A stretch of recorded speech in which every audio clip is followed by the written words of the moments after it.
একদিন আমার নবী বসে বসে হাসতেছে, সাহাবীরা নবীর চেহারা দেখে বলতেছে, ইয়া রাসূলুল্লাহ, আজকে নবুয়তের আকাশে এত সুন্দর হাসি কেমনে? আমার নবী বলে, আমি হাসতেছি আল্লাহর দুইজন বান্দার ঝগড়া দেখে, কথা বাড়াবাড়ি দেখে আমি হাসতেছি। কোথায়? বলে কিয়ামতের ময়দান।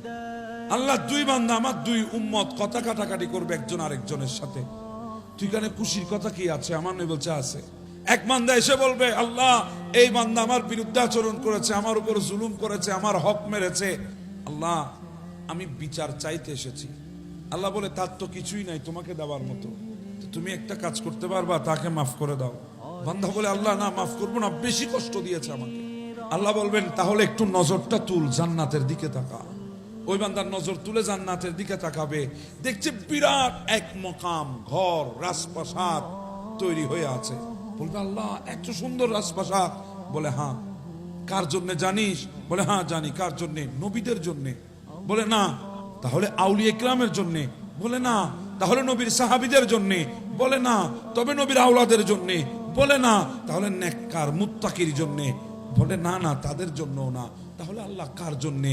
বলে ওই মকামটা বানিয়েছি আমি তার জন্যে, যে তার ভাইয়ের কে মাফ করে দিয়েছে। যে তার ভাইকে কি করে দিয়েছে? মাফ করে দিয়েছে।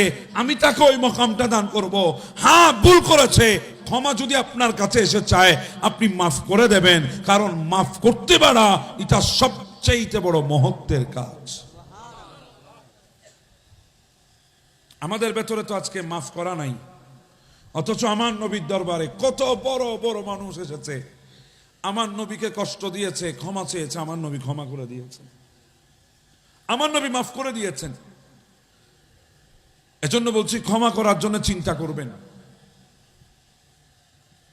গুনাহ থেকে নিজেকে বাঁচিয়ে রাখার চিন্তা করবেন।